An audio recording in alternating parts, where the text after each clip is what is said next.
Au Moyen Âge, les gens se divertissaient de diverses manières, mais beaucoup des jeux et sports de l'époque paraîtraient incroyablement brutaux à nos yeux modernes. C'était une époque de guerres fréquentes et de vie dure, ce qui faisait que même les divertissements reflétaient souvent la rudesse de la réalité quotidienne.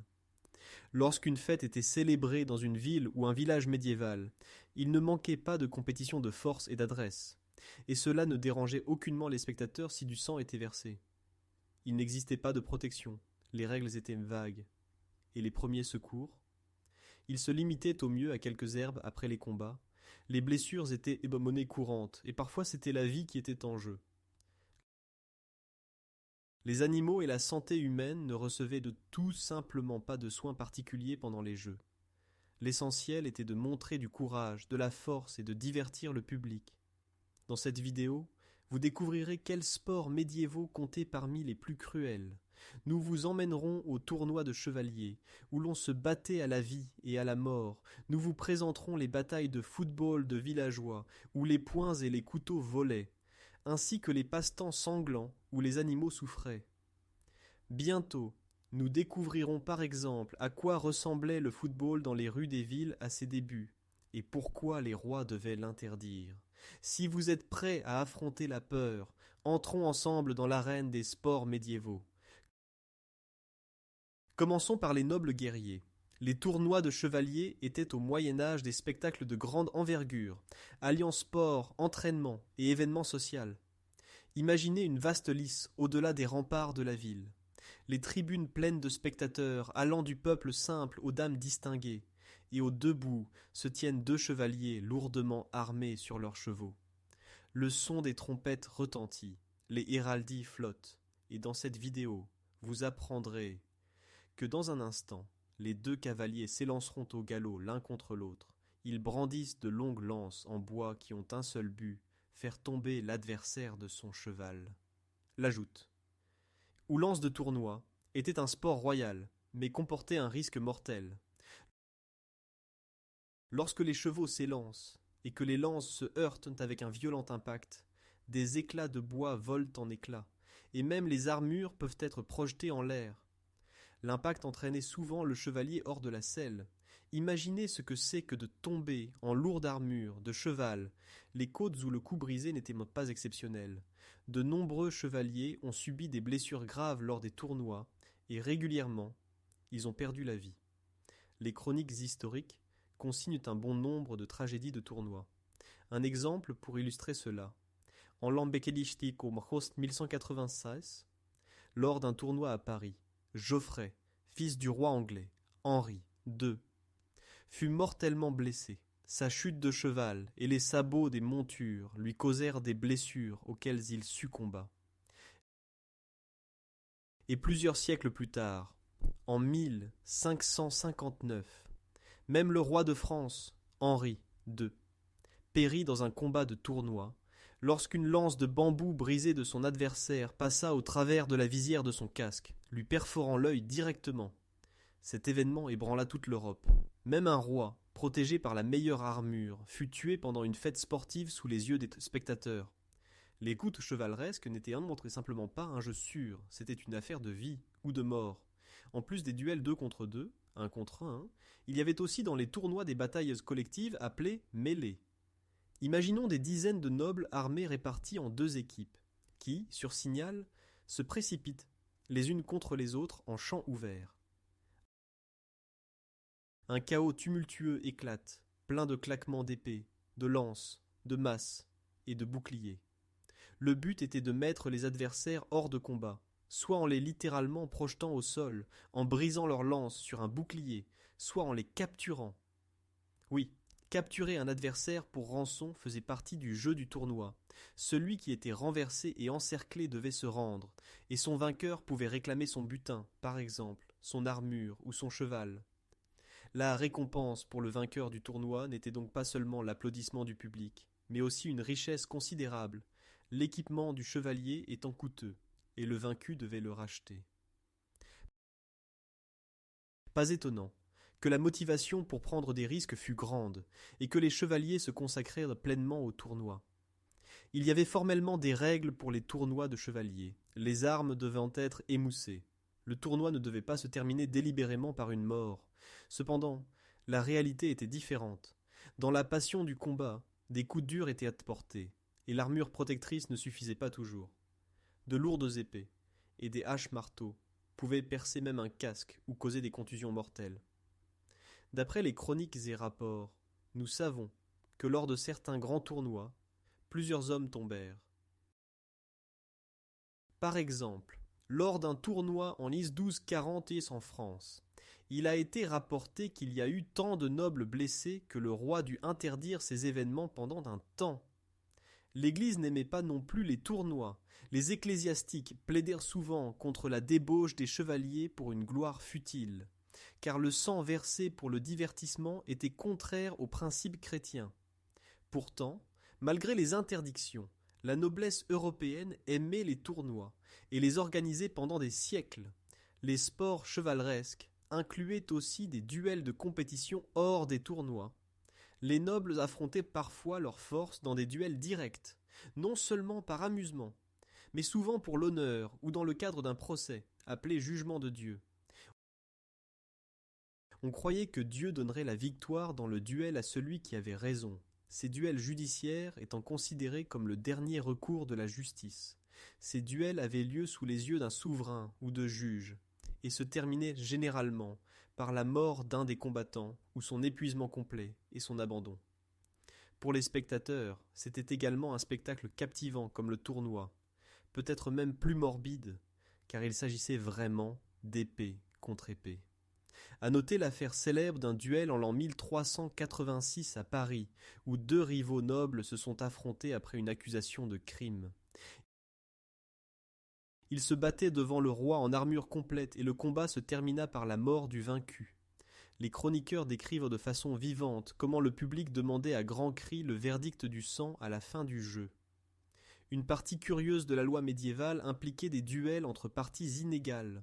En Allemagne, il y avait des règlements pour le duel entre un homme et une femme, où par exemple l'homme devait se battre enterré dans le sol jusqu'à la taille, afin que la femme soit avantagée équitablement.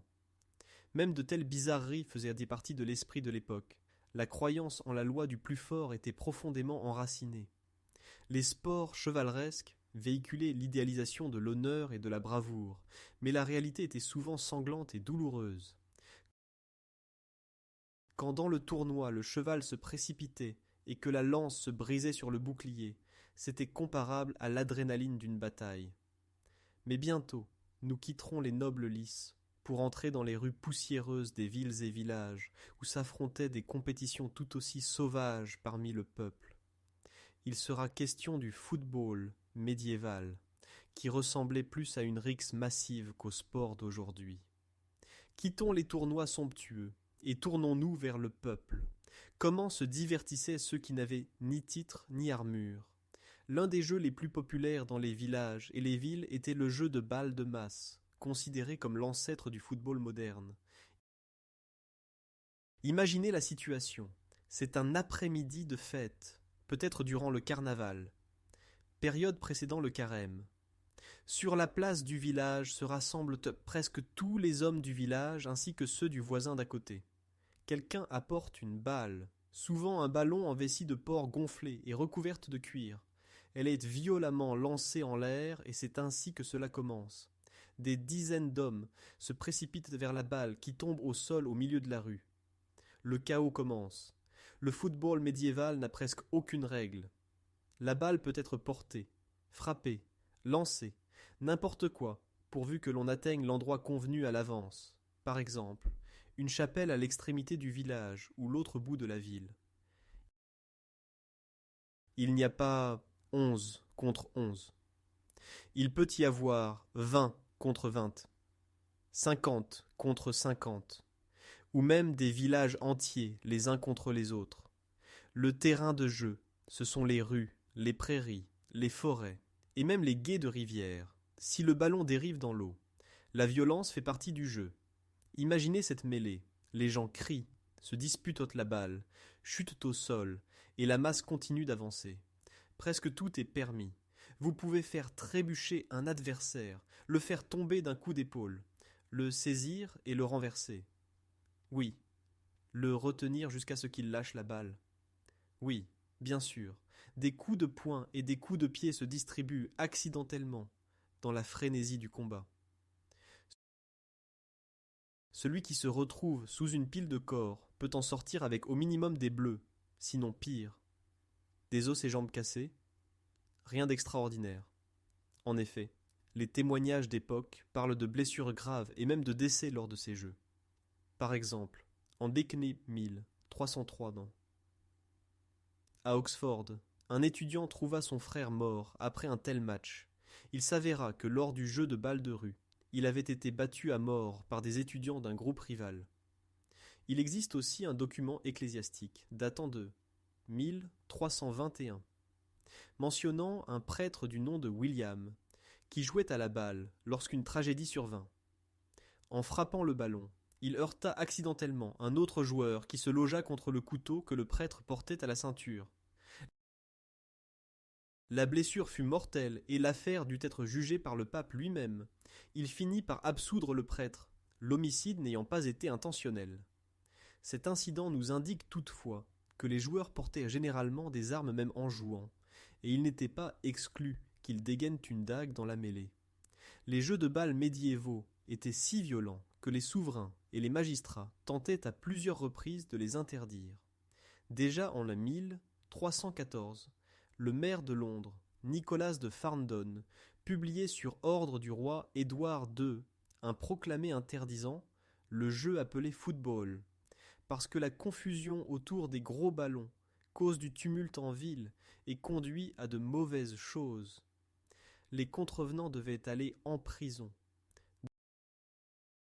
De même en France, en 1331, le roi Philippe Mahaté VI interdit le jeu populaire appelé poil, la soule, c'est-à-dire choule, le style français du football, par crainte des violences. Et le roi Édouard, au IIIe et d'Angleterre, en 36-33, ordonna expressément qu'on cesse de lancer pierres, bois et fer, avec handball, football ou hockey, chasser les bêtes et combats de coqs et autres jeux inutiles. À la place, les sujets devant s'entraîner au tir à l'arc pour être prêts à la guerre. Ça nous donne une idée de combien ces jeux étaient dangereux. Les rois les mettèrent sur le même plan que les rixes de gladiateurs et préférèrent voir leurs hommes s'entraîner au tir à l'arc, qui, il est vrai, ne mutilait personne pendant le sport. Mais les gens ne se laissaient pas priver de leur football bien aimé. Malgré les interdictions, ces jeux continuaient à être pratiqués. Après tout, l'application de la loi au Moyen Âge avait ses limites, surtout quand il s'agissait des divertissements villageois loin des yeux royaux. Les documents montrent qu'entre 1314 et 1667, le football fut interdit en Angleterre par plus de 30 décrets différents, et pourtant, il ne disparut jamais complètement. Au XVe siècle, le mot football apparaît en anglais, et les gens s'y habituèrent à tel point que des prêcheurs comme John Wycliffe mentionnaient dans leurs sermons que la jeunesse préférait jouer à la balle plutôt qu'aller à l'église. Les jeux prenaient souvent des proportions énormes. Les documents relatent que lors de mariages ou de fêtes, plusieurs communes se réunissaient pour un match de balle qui durait tout un après-midi. À Ashbourne, en Angleterre, il y a encore aujourd'hui la tradition du football, de Mardi Gras, football de carnaval. Des centaines de personnes jouent. 2 jours s'affrontent pour le ballon à travers toute la ville, grimpant par-dessus des clôtures, traversant des rivières et occasionnellement détruisant un mur ou une clôture. Aujourd'hui, les participants respectent certes la règle de base, le meurtre est interdit, mais les os cassés et les commotions cérébrales sont presque un folklore annuel. Une fois, pour ce jeu, il fallut même faire intervenir les soldats, mais là, on entre dans l'époque moderne. Les légendes sur l'origine du football ne manquent donc pas non plus. Une sombre légende raconte que le tout premier ballon, en Angleterre médiévale, était prétendument la tête tranchée d'un guerrier danois, vaincu avec laquelle les villageois victorieux se mirent à jouer après la bataille. Difficile de dire si une telle chose s'est réellement passée. Les chroniques ne soutiennent pas vraiment cette thèse. Mais le fait qu'une telle légende ait vu le jour en dit long sur la réputation de ce sport. Il se disait simplement, le football, c'est un jeu si brutal qu'on pourrait jouer avec une tête humaine. Des jeux de balles similaires existèrent dans toute l'Europe. En France, il y avait la choule ou soule, jouée dès le XIIe siècle. Souvent avec un bâton en main, donc quelque part entre le football et le hockey. En Irlande et en Écosse, il y avait leur version appelée Alley Hurling. En Irlande, était au Shanty, en Écosse. Et c'était un jeu semblable au hockey sur gazon ou au lacrosse moderne. Il se jouait avec une petite balle dure et des bâtons courbés. Cependant, imaginez le hockey sans aucune protection, sans arbitre, sans limite. Tout était permis, l'essentiel étant de marquer un but contre l'adversaire. En Écosse, le shinty se jouait traditionnellement au Nouvel An et parfois même sur les lacs gelés l'hiver. Les joueurs fabriquaient des patins de fortune à partir d'os de bétail, glissaient sur la glace, un bâton d'une main, parfois un verre de whisky de l'autre, pour se réchauffer. On n'a pas besoin de beaucoup réfléchir pour imaginer comment ça devait bien finir. Il existe des mentions de contusions et de blessures graves même dans ces contrées nordiques. De Scandinavie, nous avons aussi des récits d'un jeu encore plus dur des Vikings nommé Knatleikr. Les sagas islandaises décrivent Knatleikr comme un jeu de balles qui, toutefois, dégénérait facilement en bagarre. Le héros de Saga Egil tue même un adversaire avec une batte en bois au cours d'un tel jeu, tellement il s'emporta. Selon la tradition, Knatleikr se terminait une fois qu'il ne restait plus qu'un joueur debout sur le terrain. Les autres avaient soit abandonné d'épuisement, soit été mis hors jeu par les coups. Difficile de dire à quel point c'est de l'exagération des légendes nordiques, mais il ne fait aucun doute que ce jeu était très rude.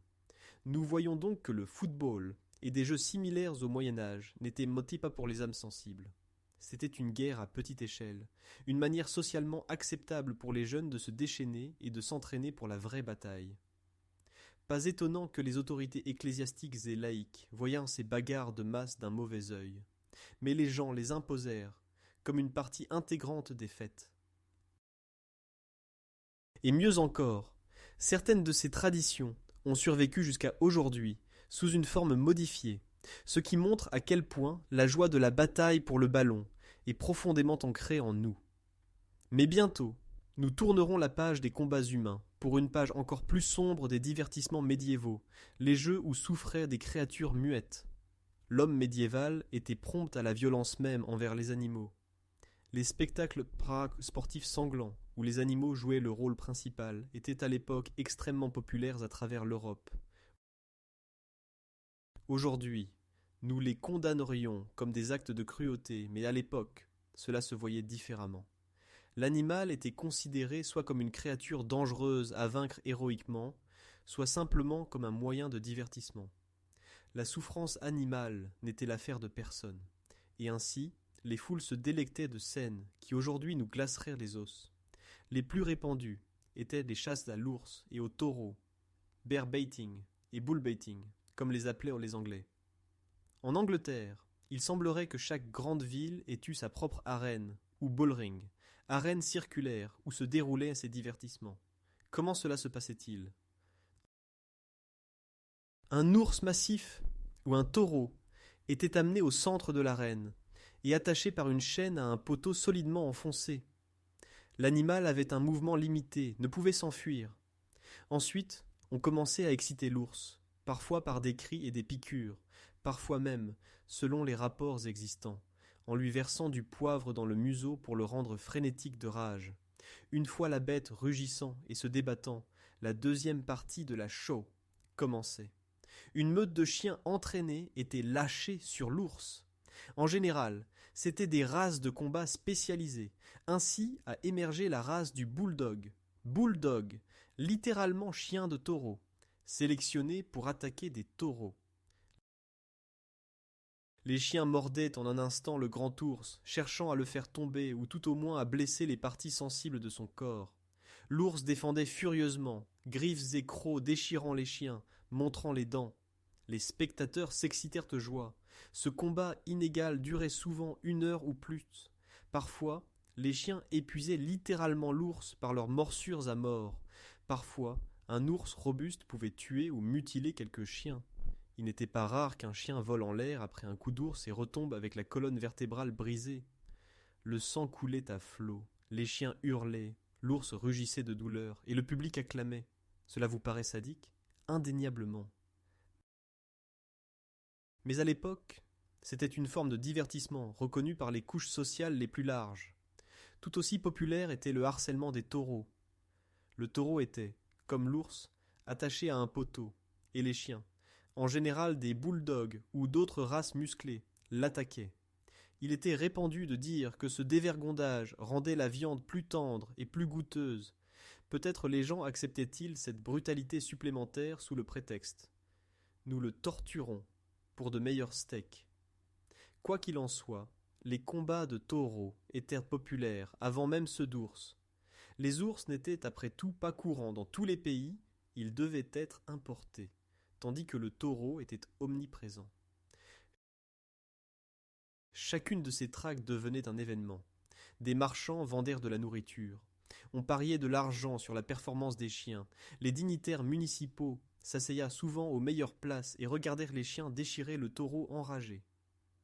En Angleterre, au temps des Tudors, XVIe siècle, les combats de taureaux et d'ours se tenaient régulièrement même à la cour. La reine Élisabeth, il aimait apparemment regarder les chasses à l'ours et les organiser en l'honneur des invités étrangers. Imaginez cette scène bizarre où la reine avec ses dames assises dans la tribune regardait en bas les chiens mordre l'ours dans le nez pendant que la cour applaudissait. Le Moyen-Âge et le début de l'époque moderne étaient vraiment un tout autre monde de valeurs. Une autre distraction cruelle étaient les combats de coqs, ancrés depuis l'Antiquité déjà. Ils trouvèrent graduellement leur place en Europe au Moyen-Âge et surtout à l'époque moderne. Le principe reste bien connu. 2 coqs sont lâchés l'un contre l'autre dans une petite arène, dans une fosse ou un enclos, et, poussés par leur agressivité naturelle, ils se mettent à combattre. Les gens pariaient de l'argent sur leurs coqs. Souvent, les ergots des coqs étaient aiguisés, ou munis de petits couteaux, afin qu'ils soient bien plus dangereux. Le combat durait jusqu'à ce qu'un coq prenne la fuite ou tombe mort. Les combats de coqs étaient appréciés dans les tavernes, les marchés, et même chez la noblesse. Ils se tenaient parfois sous forme de tournoi avec un classement des vainqueurs, un peu comme une compétition sportive d'aujourd'hui. Par exemple, au XIVe siècle, à Londres, des combats de coqs publics étaient organisés par des élèves le jour de la Saint-Maurice. Chaque élève s'occupait d'un coq qui concourait pour le titre de champion. Incompréhensible de nos jours, mais socialement acceptable à l'époque. Il n'est pas inintéressant de constater que le mot cockpit, littéralement fosse à coqs, s'est ensuite appliqué à diverses arènes et désigne aujourd'hui la cabine des pilotes d'avion. Un rappel historique d'où provient ce terme. Les sports brutaux, impliquant des animaux, comprennent également la chasse, en particulier la chasse aristocratique. La chasse n'était certes au départ qu'un moyen de subsistance et un entraînement des nobliaux pour la guerre, mais elle possédait également un fort caractère compétitif et un attrait pour l'adrénaline. La chasse au sanglier était par exemple un sport extrêmement dangereux. Un cavalier armé de sa lance poursuivait, avec sa compagnie, un sanglier dans la forêt. Les chiens harcelèrent le sanglier, celui-ci résistait, et acculé, il attaquait. Le sanglier possède une force énorme et des défenses acérées. Il n'est donc guère surprenant que des tragédies se soient donc produites. Les documents historiques parlent de cas où un sanglier enragé blessait mortellement un membre de la chasse, encornait le cheval ainsi que son cavalier. La noblesse rivalisait pour abattre le plus gros gibier, ours, cerf ou justement sanglier. La chasse représentait donc une forme de compétition sportive entre l'homme et l'animal, mais avec du sang des deux côtés. Pour un chasseur, réussir sa chasse était un grand prestige. Si quelqu'un faisait preuve de lâcheté à la chasse, par exemple en s'écartant devant un sanglier chargé, il en subissait le déshonneur parmi les autres chevaliers. La chasse prenait donc les allures d'une épreuve de courage, Une sorte de discipline sportive où les trophées votaient pour les fourrures et les bois au lieu des médailles. Dans l'Ibérie médiévale, Espagne et Portugal, une autre tradition mêlant chasse, tournois et sports sanglants a émergé. Les combats de taureaux avec des hommes. Déjà au XIIe siècle, les chroniques rapportent que lors de fiestas dans les villes de Castille et d'Aragon, des taureaux sauvages ont été lâchés, et les cavaliers nobles les poursuivaient pour les abattre de leurs lances. À l'origine, cela pouvait être un entraînement au combat contre une bête. Les anciens Celtes, et plus tard les Wisigoths, organisaient des duels de force avec des taureaux. Sous la domination musulmane en Al-Andalus, même les nobles maures, excellents cavaliers, participaient à ces jeux et rivalisaient avec les chevaliers chrétiens, pour savoir qui tuerait le taureau avec le plus d'adresse. Ces tournois de taureaux chevaleresques devinrent donc un passe-temps prisé par la noblesse, et la tradition s'est poursuivie au-delà du Moyen-Âge. Lorsqu'ensuite se bâtirent des arènes dans des grandes villes, comme Séville ou Saragosse, le spectacle s'adapta à cet espace. Certains combattants descendèrent de leurs chevaux pour affronter le taureau à pied à l'épée. Ainsi naquit l'essence de la corrida moderne. Dans le Moyen-Âge, cependant, c'étaient surtout les combats à cheval. 2 cavaliers se battaient pour renverser le taureau en premier, où ils prenaient tour à tour place dans l'arène. Pour les spectateurs, c'était un spectacle suprême de bravoure. Les taureaux étaient en vue comme l'incarnation de la force et de la fureur. Leur mise à mort conférait aux combattants la gloire d'un héroïsme impensable. Nous pourrions comparer cela au sport extrême d'aujourd'hui.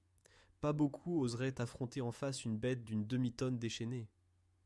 Dans l'Espagne médiévale, les plus audacieux le faisaient pour les applaudissements de la foule. Et même si le taureau ne tuait pas directement les gens dans l'arène, le danger menaçait aussi autour. Courir devant les taureaux dans les rues a également ses racines au Moyen Âge. Dans les villes comme Pampelune, courir avec des taureaux, en siéro, se déroulait déjà au Moyen Âge tardif comme partie de la fête. Les jeunes hommes mettèrent leur courage à l'épreuve en courant dans la rue devant des taureaux furieux dirigés vers l'arène. Combien furent encornés et contusionnés? Cela ne se comptait probablement pas alors. L'important était qu'il y ait des rires et de l'excitation. Moins connu, mais pour autant digne de mention. Un type de combats animal.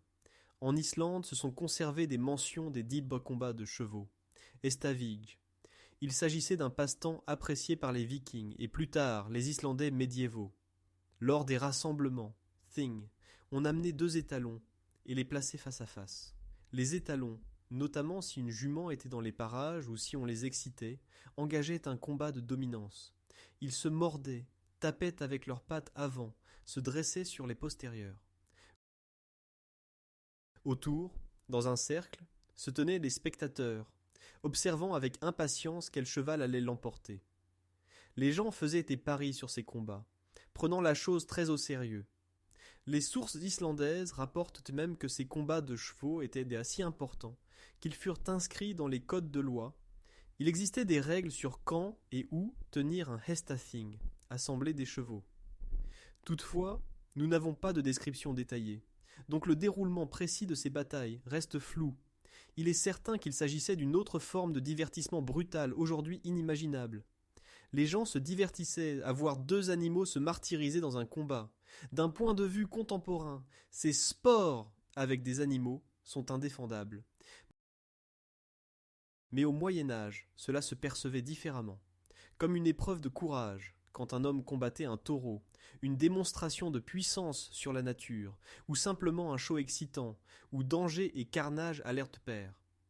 En plus, il n'existait alors aucun concept de protection animale. Un ours était soit un nuisible, soit une source de fourrure. Un taureau était du bétail destiné à l'abattoir, et un coq était soit dans la marmite, soit dans l'arène. Si lors du jeu un animal mourait, cela n'émeut nullement. L'essentiel, c'était la satisfaction du public. Bientôt, nous nous déplacerons vers d'autres formes de divertissements médiévaux, où se dérouleront à nouveau des combats humains, mais cette fois, plongés dans la vie quotidienne du peuple, avec leurs rixes brutales, en dehors des jeux de bal. Non seulement les nobles chevaliers se livraient à l'adrénaline sportive, les paysans, artisans et citadins aussi, aimaient s'affronter dans diverses compétitions de force, parfois organisées, parfois complètement spontanées. Les duels de poing, les combats de lutte et les bagarres faisaient partie intégrante des foires, pèlerinages et célébrations festives. De nos jours, nous avons des rings de boxe et tatamis de judo. Mais au Moyen Âge, on se battait simplement sur la place du village ou dans une taverne, souvent pour le sport et divertissement du voisinage. Les luttes et combats sans armes avaient différentes variations régionales. Par exemple, en Angleterre médiévale, la lutte en corps à corps était populaire, une sorte de lutte gréco-romaine d'aujourd'hui.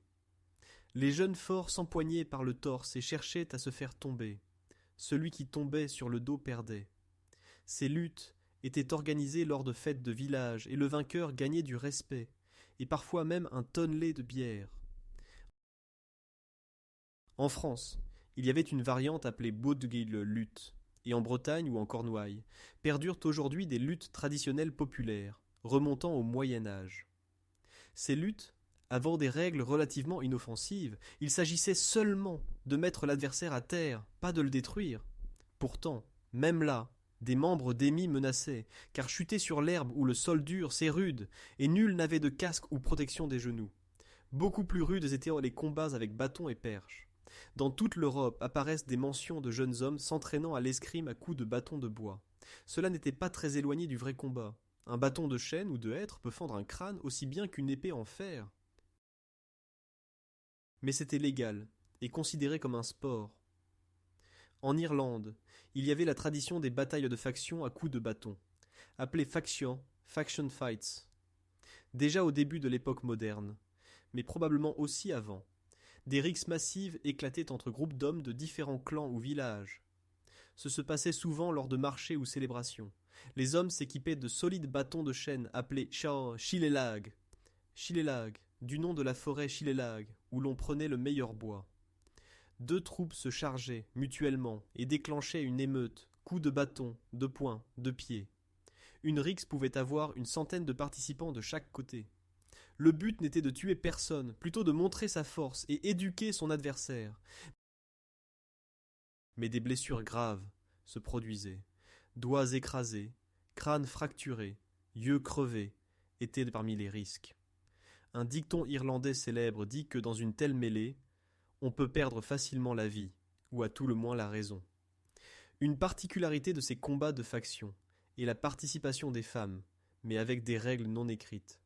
Les hommes ne devaient pas frapper les femmes, mais les femmes frappaient joyeusement les hommes.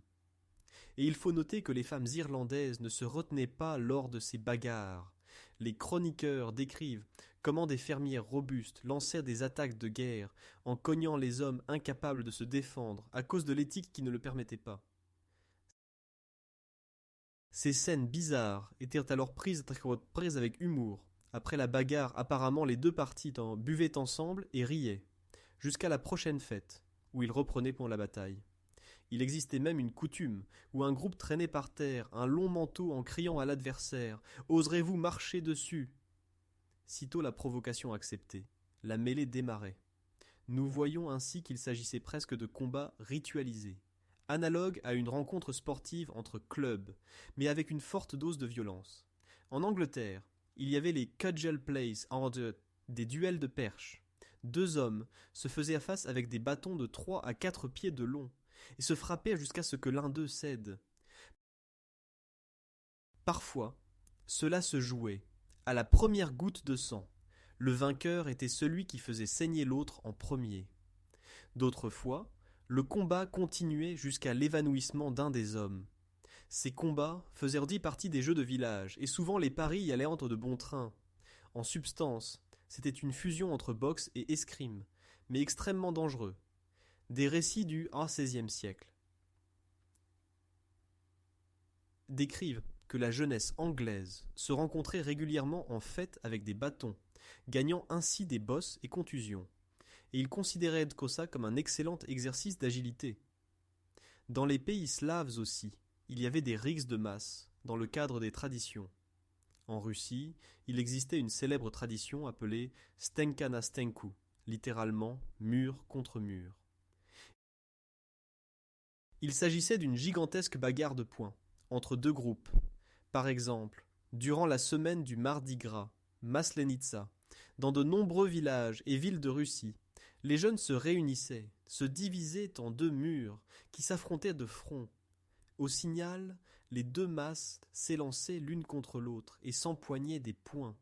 Les coups pleuvaient sans répit, les hommes se battaient dans des grappes, jusqu'à ce qu'un côté commence à reculer. Il y avait quelques règles simples d'honneur. Ne pas frapper quelqu'un au sol, ne pas attaquer un discutable à plusieurs, mais à peu près rien d'autre. Résultaient des dizaines d'hommes secoués, couverts de bleu, certains avec des dents cassées ou nez endommagés. Les spectateurs, en particulier les femmes et les plus âgés, acclamaient leur camp. Cette tradition était si forte que même lorsque les tsars et l'Église l'interdisaient, considérant cela comme un divertissement nuisible, elle s'est maintenue pendant des siècles. Même au XIXe siècle, les autorités devaient intervenir. Finalement, le tsar Nicolas I, en 1832, interdit officiellement les bagarres de poing. Mais encore aujourd'hui, lors d'événements folkloriques en Russie, il arrive que l'on montre à quoi ressemblait un tel mur contre mur. On peut dire que c'était un lointain ancêtre des sports d'équipe d'aujourd'hui, sauf qu'en jeu, il n'y avait pas de balle, mais directement le conflit physique entre deux corps. Les duels de poings individualisés au Moyen-Âge n'avaient pas la forme institutionnalisée qu'a eu ensuite le boxe. Lorsque deux hommes se disputaient dans une taverne, ils règlent simplement l'affaire à main nue, l'entourage formant un cercle pour encourager. Parfois, des paris accompagnèrent la bagarre pour savoir qui gagnerait. Généralement, ni rounds ni arbitre n'existaient. Le combat se poursuivait jusqu'à ce que l'un d'eux soit inconscient ou se rende. Le boxe, comme sport avec des gants, naquit seulement au XVIIe et XVIIIe siècle. Mais ses racines, des bagarres brutes, remontent profondément au Moyen Âge. Cependant, à l'époque, il ne s'agissait pas exactement d'une affaire prestigieuse, plutôt une partie intégrante de la vie rude de la société. En dehors des poings et bâtons, le peuple se divertissait également avec d'autres compétitions potentiellement dangereuses. Le lancer de marteau, précurseur de la discipline athlétique actuelle, était à l'origine un test de force, qui pouvait lancer le plus loin un objet lourd. Les Celtes en Irlande lançaient des roues de char usagées ou des disques métalliques, parfois même un couvercle de chariot volé hors de contrôle vers les spectateurs. Les récits historiques décrivent que dans ces concours, déjà pendant le Moyen Âge, des accidents se produisaient, où le marteau, par exemple une pierre lourde accrochée à une corde, tuait un simple spectateur distrait. Le tir à l'arc était également un entraînement encouragé. Les rois souhaitaient que leur peuple s'entraîne au tir, mais même là, des flèches perdues parvenaient à blesser quelqu'un. Ainsi, la vie quotidienne des gens au Moyen Âge était marquée par le travail dur et parfois la violence, et leur temps libre n'était pas différent. Aujourd'hui, nous pouvons compenser en regardant des films d'action ou en jouant à des jeux vidéo, mais ils ont expérimenté de véritables confrontations. Les combats et luttes leur offraient récréation, occasion de prouver leur valeur devant les voisins, et aussi forme de participation sociale. De nos jours, beaucoup de ces jeux seraient considérés comme inacceptables. À l'époque, c'était une composante normalisée de la culture. Les sports médiévaux étaient indéniablement cruels et dangereux. Cependant, on peut y reconnaître les prémices de ce que nous aimons aujourd'hui, simplement sous une forme plus civilisée. Des sports collectifs modernes comme le football, le rugby ou le hockey ont progressivement évolué à partir de ces jeux médiévaux chaotiques. Les footballeurs d'aujourd'hui n'ont pas l'intention de donner des coups de pied dans les tibias volontairement. Et les joueurs de hockey portent protection et respectent des règles strictes. Mais le principe de compétition et la joie du jeu physique demeurent. Quand on assiste à un combat intense pour le ballon sur le terrain de football d'aujourd'hui, on peut vaguement imaginer à quoi ressemblait peut-être la Soulcard médiévale. Sauf qu'aujourd'hui, l'arbitre siffle immédiatement une faute, alors qu'à l'époque, le public ne faisait que commencer à s'amuser. Les tournois de chevaliers en tant que tels ont certes pris fin avec l'arrivée des armes à feu, mais leur héritage perdure. Les sports d'escrime, le pentathlon moderne, comprenant équitation et escrime, même des sports comme le polo à cheval, tout cela garde l'esprit de la compétition chevaleresque médiévale, simplement sous une forme plus sûre. Si vous vous demandez si aujourd'hui quelqu'un organise des tournois en armure, la réponse est oui. Dans le monde entier se multiplient des clubs d'escrime historique et de combat médiéval historique HMB, où les passionnés s'habillent d'armures de plaques et combattent en arène avec répliques d'épées et haches. Bien entendu, avec des armes émoussées, des règles strictes, par exemple, les coups de pointe sont interdits, et supervision médicale.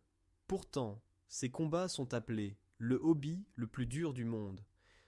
Les contusions et commotions sont à l'ordre du jour. Même en République tchèque, il y a des équipes compétissant aux tournois internationaux de HMB. Il est fascinant de voir qu'au XXIe siècle, on trouve des gens prêts à risquer des coups de massue, juste pour goûter l'atmosphère d'un tournoi médiéval. On dirait que le désir de mesurer force à force, épée contre épée, ne s'est pas évaporé de nos gènes. Et qu'en est-il des sports sanglants avec des animaux ? Heureusement, la plupart d'entre eux appartiennent désormais au passé. Les chasses aux taureaux et aux ours furent progressivement interdites en Europe au XIXe siècle. Angleterre, par exemple, en 1835, Carléon. Les combats de coqs sont désormais illégaux dans la majorité des pays, à quelques exceptions douloureuses près. Nous essayons d'aborder les animaux de manière plus humaine que nos ancêtres, mais une grande exception persiste, la corrida espagnole.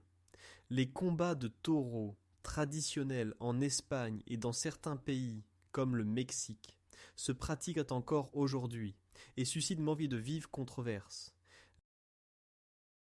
Les partisans les défendent comme patrimoine culturel, tandis que les opposants condamnent comme une tuerie cruelle à des fins de divertissement. Bien que la corrida acquiert un certain cadre esthétique en son cœur, c'est toujours ce principe médiéval, l'humain contre le taureau furieux, un combat à mort sous les yeux du public. On voit bien que l'ombre du Moyen Âge persiste dans certaines traditions. Pour ce qui est des bagarres et des sports de poing, le monde d'aujourd'hui les a cultivés sous la forme de boxe, lutte, MMA et d'autres arts martiaux. Pourtant, ils contiennent toujours cet appel fondamental à notre fascination pour le combat physique. Il suffit de regarder un combat de boxe ou un tournoi d'arts martiaux mixtes. Des milliers de spectateurs regardent deux personnes sur le ring, délivrant coups de poing, coulent de gouttes de sang et sueur, et acclament comme autrefois la foule autour des costauds médiévaux. La différence est que les combattants d'aujourd'hui sont des professionnels qui respectent les règles, et après le combat, les sportifs s'étreignent généralement en signe de respect.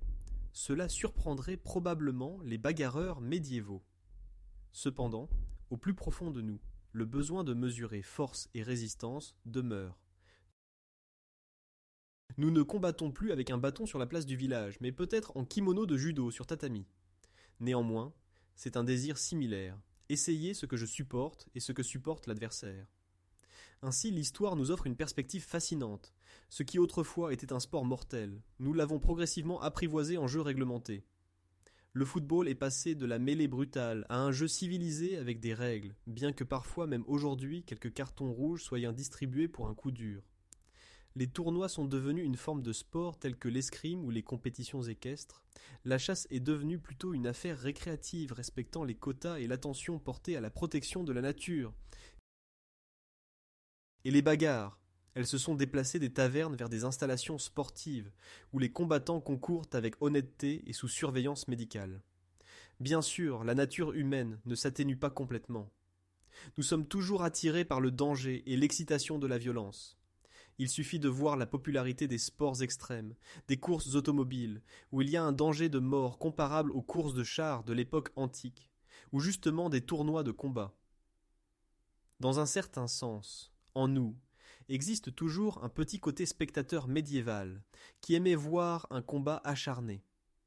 La différence est que la société d'aujourd'hui a fixé des limites pour éviter que le divertissement ne se transforme en tragédie trop souvent.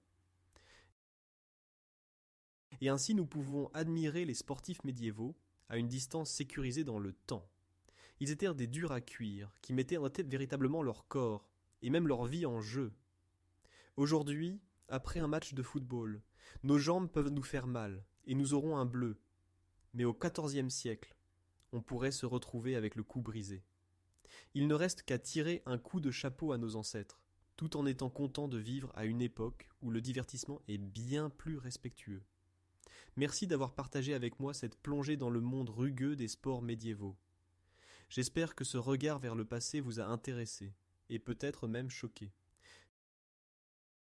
Si vous avez aimé la vidéo, je serais ravi que vous lui mettiez un j'aime et que vous la partagiez avec vos amis, afin qu'eux aussi sachent ce qui était considéré comme divertissement au Moyen Âge. Merci d'avoir regardé, et à la prochaine pour un autre voyage dans l'histoire.